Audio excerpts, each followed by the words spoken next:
দাদা। জয়গুরু মা জয়গুরু। পরম প্রেমময় পরম দয়াল শ্রী শ্রী ঠাকুরের এতক্ষণ যারা নামামৃত সুধা পান করলেন, তাদের মানব জীবন শ্রেষ্ঠ জীবনের একমাত্র উদ্দেশ্য ঈশ্বর প্রাপ্তি। তা যেন এই জীবনেই সফল হয়, এই কাতর প্রার্থনা দয়ালের রাঙারাতুল চরণে। শ্রী শ্রী ঠাকুর বললেন, ইষ্ট ফুরন ঘটে ঘটে, ইষ্ট ফুরন হয় যেখানে, সেখানে তো অনুকূল প্রতিকূল কিছুই থাকে না, সব কুলেই শুধু আমার ইষ্টর দর্শন হয়। কেষ্ট ঠাকুর কে যখন ব্যাধের হাতে মারা গিয়েছিলেন, তখন একটা ব্যাধ দেখলেই ভক্তরা বিষণ্ণ মনে আতঙ্কিত হয়ে পড়তেন। মনটা হয়তো আঁতকেই উঠবে সেই ঘটনা স্মরণ করলে। প্রতিকূলের মধ্য দিয়েও তার কথা স্মরণ মনন হতে থাকে সকলের। মনে পড়তে থাকবে ঠাকুর শুয়েছিলেন, কেবল লাল টুকটুকি পা দুখানা ছিল, আর এই পা দুটো দেখে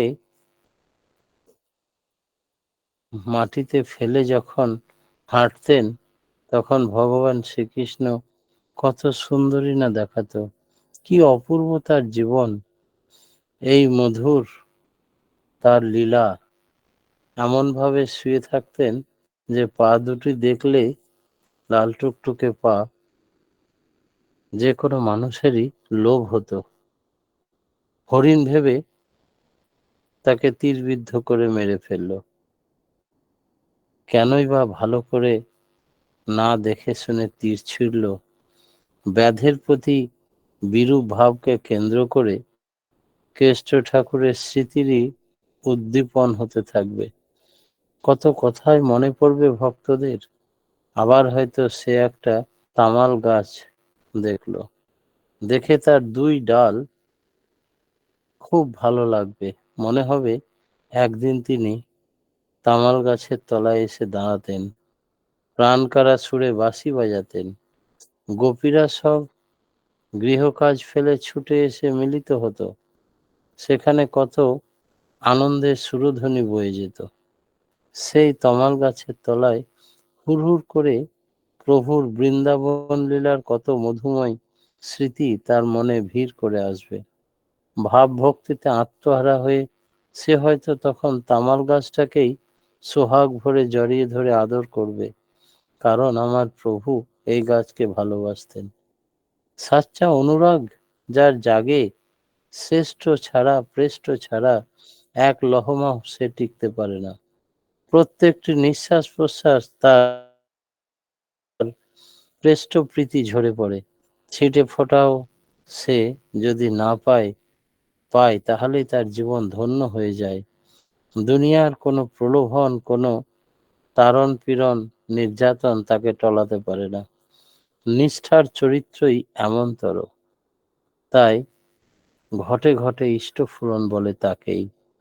প্রত্যেক মুহূর্তে আমার ইষ্ট প্রেষ্টের প্রতি ভালোবাসা, যেন তিনি যা যা দেখতে ভালোবাসেন, খেতে ভালোবাসেন, চলতে নাড়তে, সমস্তটাই আমাদের ভালো লাগে। ঠাকুরকে এক ভক্ত একদিন প্রশ্ন করলেন, সমষ্টি মুক্তির উপায় কি ঠাকুর? শাস্ত্রে বেদান্তে আছে নাকি ব্যষ্টি মুক্তি ও সমষ্টি মুক্তি দু রকমের মুক্তি আছে? এই সমষ্টি মুক্তি না হলে ব্যষ্টি মুক্তি সম্পূর্ণ হয় না। তাই আগে হওয়া লাগে নিজেকে। ময়ি সর্বাণি কর্মাণি সংনসাধ্য সচেত সাধ্যাত্ম চেতস্য নিরাসিনী নির্মম ভূত্বা যুদ্ধাস্ত বিগত জড়। মানুষ যত এই দিকে এগোবে, তত সে আত্মস্বার্থী জীবন থেকে মুক্তি লাভ করবে। সমষ্টি স্বার্থ জীবনে বিস্তার লাভ আছে। বানপ্রস্থ মানে বিস্তারে গমন। বানপ্রস্থ না হলে সন্ন্যাস আসে না। ইষ্টস্বার্থী বিস্তারশীলতা যদি না থাকে, না বাড়ে, তবে ক্ষুদ্র স্বার্থ পরায়ণতায় যদি আমরা আবদ্ধ থাকি, তাহলে আমরা ইষ্ট সর্বস্ব হতে পারবো না। স্বপরিবেশ ইষ্ট সর্বস্ব হওয়া সাধনায় সমষ্টি মুক্তির সাধনা, আর একেই বলে সমষ্টি মুক্তির উপায়। অনেক স্বার্থপর সংকীর্ণ মানুষ নিজে সাধনা করব, কাউকে বলবো না গুহ্য তত্ত্বের কথা,